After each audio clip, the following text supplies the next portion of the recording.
The evening began with nothing more dramatic than the soft buzz of a television screen refusing to cooperate.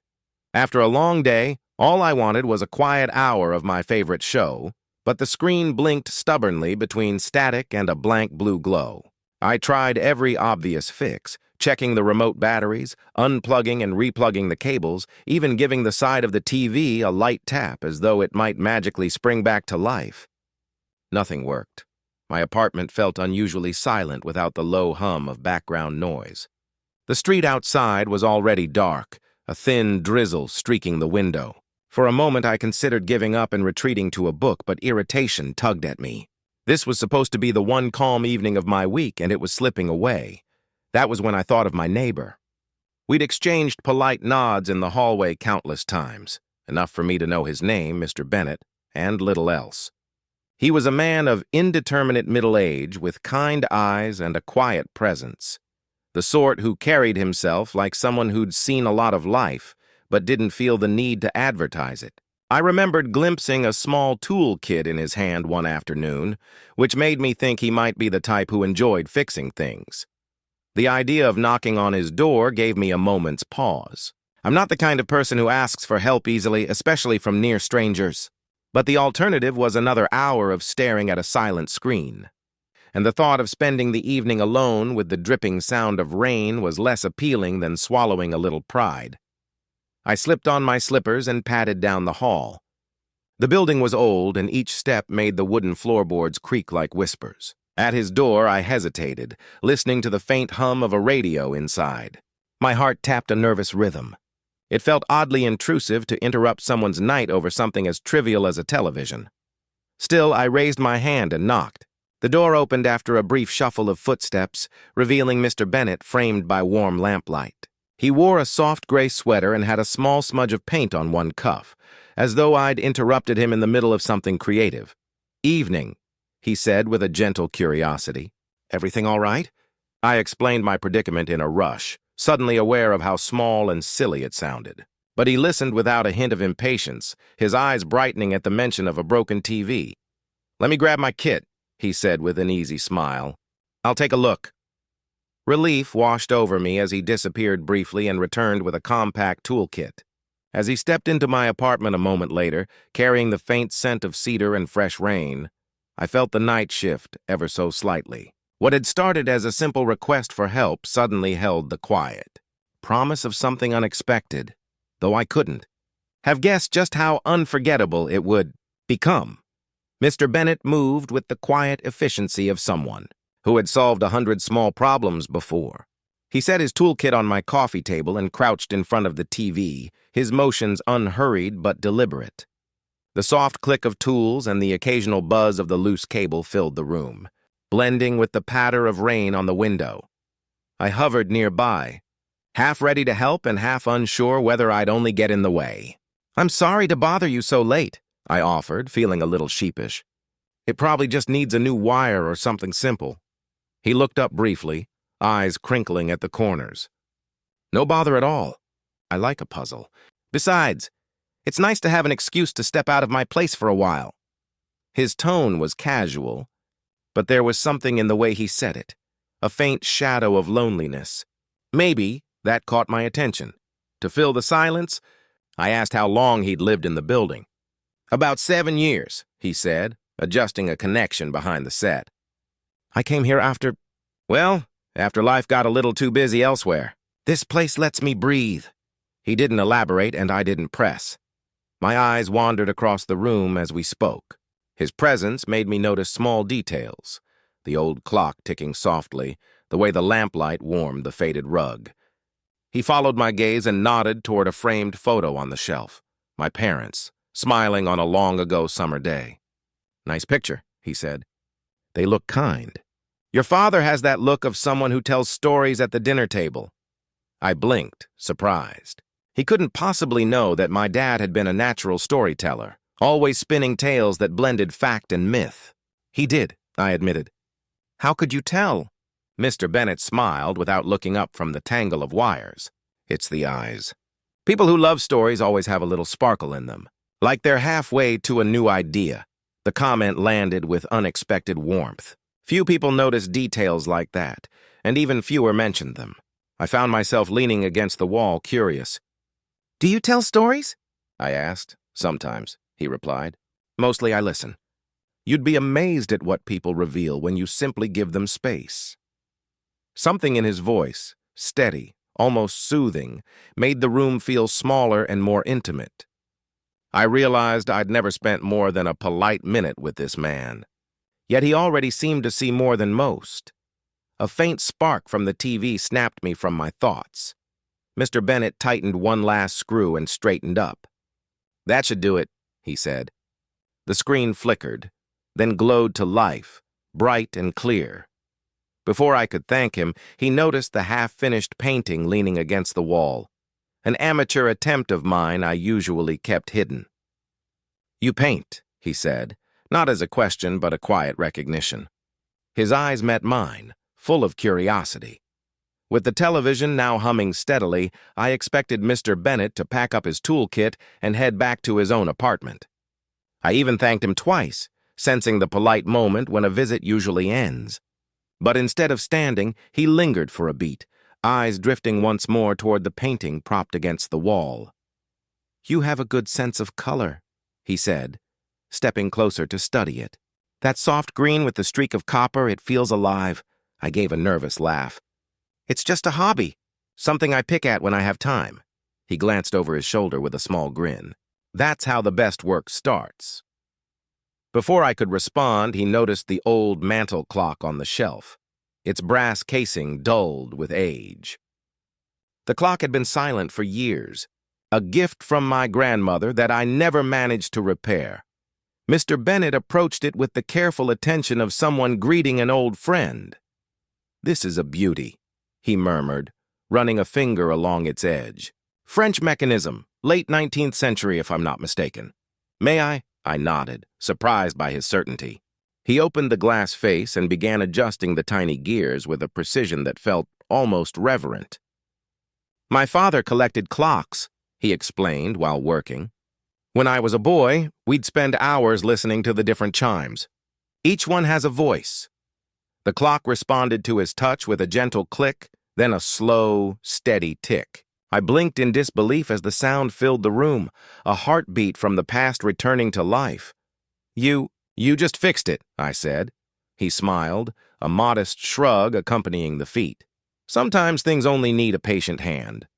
The simple phrase resonated more deeply than I expected. For years I'd left that clock untouched, assuming it was beyond saving. Watching him bring it back with such ease made me wonder what else in my life I'd silently given up on. Setting the clock carefully back in place, he looked around and his gaze landed on the corner where my old upright piano sat. I hadn't played it in months. Dust lay across the keys like a quiet accusation. "You play?" he asked. "I used to," I admitted. Without a word, he slid onto the bench and lifted the fallboard. His fingers hovered for a breath, then began to move. The melody that followed was low and haunting, a slow waltz that seemed to draw the rain closer to the windows. Each note was rich, deliberate, and full of memory. I stood frozen, captivated. The man who only moments ago was tightening cables, now transformed into someone else entirely, an artist channeling something both sorrowful and beautiful. When the final chord faded, he let his hands rest on the keys, eyes half closed as though listening to an echo only he could hear. "Music," he said softly, "is another kind of clock. It keeps time for the heart." The room felt different after that, warmer, fuller, as if he had unlocked not just my clock but a hidden layer of the evening itself. I realized then that my neighbor carried entire worlds within him, and I had only just stepped through the first door.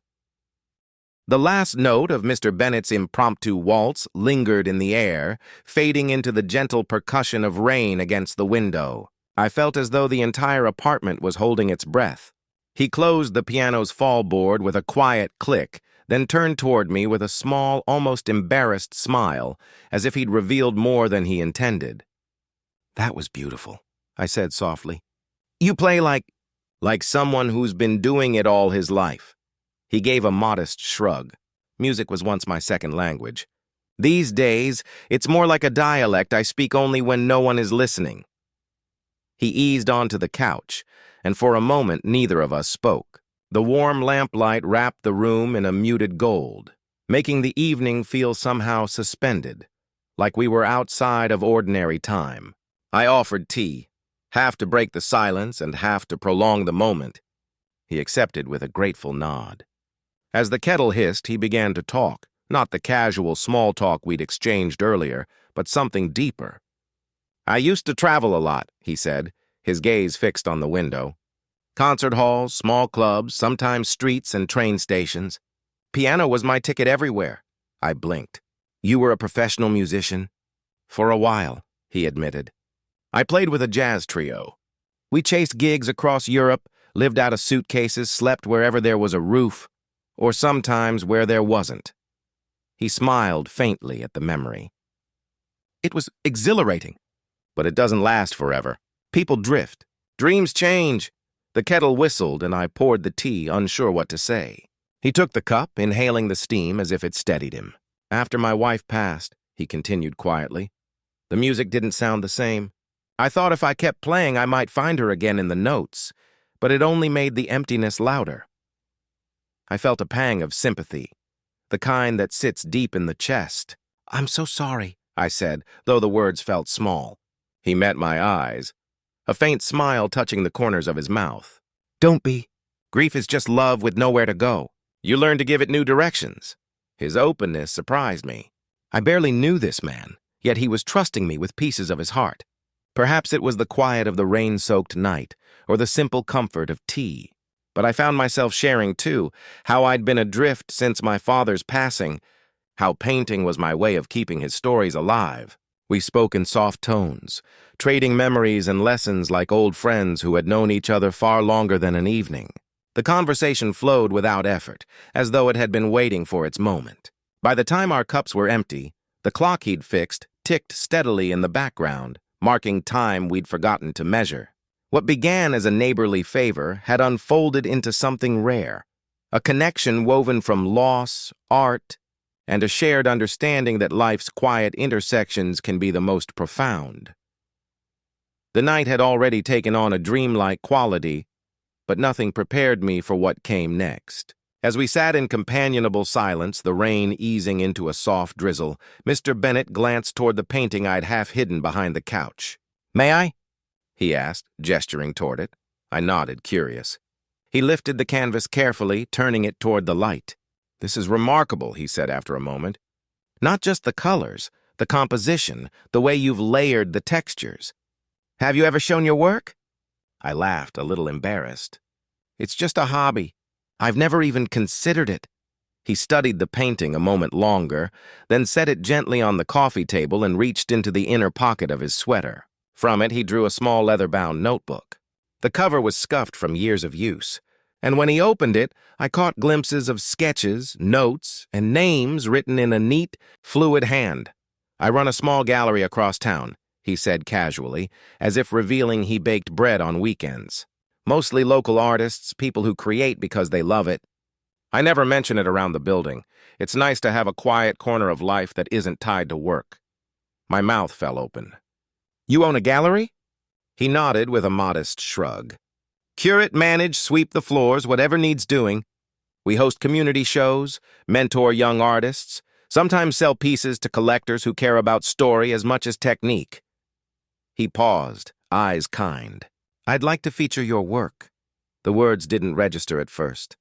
"You want to display my paintings?" "I do," he said simply.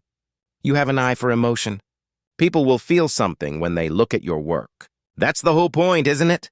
I sat back speechless. Only hours ago, I'd been frustrated over a stubborn TV. Now, the neighbor I'd barely spoken to was offering me something I'd never dared to imagine, a chance to share a piece of my soul with the world. Sensing my disbelief, he smiled softly. "I can help with framing and arrangements. No pressure. Think of it as an invitation, not an obligation." The ticking of the newly revived clock filled the room like a gentle metronome. I realized my hands were trembling slightly, not from nerves, but from the sudden, overwhelming possibility that life could change in an instant. "You hardly know me," I managed finally. "Why would you do this?" He leaned back, thoughtful. "Because someone once did the same for me. A stranger believed in my music when I couldn't. It changed everything. I like to keep that circle moving." The room felt brighter, almost charged. His quiet generosity was more startling than any grand gesture. I'd asked for help with a broken television and instead been handed a doorway to a dream I hadn't even admitted to myself. For the first time all evening, I truly had no words, only a swell of gratitude that left me completely, beautifully speechless. When Mr. Bennett finally rose to leave, the room felt strangely different, as though it had expanded and deepened in the span of a single evening. The TV now glowed with steady, unbroken color, but I barely noticed it. My attention was on the man standing by the door, toolkit in hand, his presence lingering like the final notes of the waltz he had played. "Thank you again," I said, though the words felt far too small for what I meant. I wasn't just thanking him for fixing a machine. I was thanking him for the stories, the music, the clock he'd brought back to life, and the startling invitation that had upended my quiet certainty about who I was and what I might become. He smiled, gentle and unassuming, as if he hadn't just altered the course of my evening, and perhaps my life. "It was my pleasure," he said simply. "Remember, sometimes you only need a little nudge to see what's already in you." The phrase settled into me like a seed, and I knew it would grow long after he closed the door behind him. For a long time after he left, I sat alone in the living room, tea gone cold beside me. The steady tick of the clock filled the silence, rhythmic and reassuring, like proof that time was moving forward, carrying me with it. I stared at my half-finished painting on the coffee table, and for the first time, I didn't see it as an indulgence or a distraction. I saw it as a beginning. I thought about how easy it would have been to spend that night sulking over a broken television, letting frustrations swallow me whole. Instead, a knock on a neighbor's door had cracked open a world I hadn't dared to imagine. It struck me that life often waits for such small, ordinary moments, the ones that don't announce themselves as important until afterward, when you realize everything has shifted. The following morning, light streamed through the window in bright golden lines. The rain had passed, and the air felt washed clean. I moved the painting to the center of the table and studied it with new eyes. The flaws were still there, the uneven strokes, the muddied shadows, but I no longer saw them as failures. They were part of a process, evidence of a story still unfolding. I began to paint again, not tentatively, but with a sense of direction. Mr. Bennett's words echoed in my mind, urging me to lean into what had always been waiting inside. In the days that followed, we exchanged more than hallway nods. Sometimes he stopped by with a record to play or a sketch from his notebook. Other times I found myself knocking on his door, not for help, but for conversation. What had started as a neighborly favor grew into something richer. A friendship built on trust, creativity, and a shared understanding that beauty often hides in the overlooked corners of life.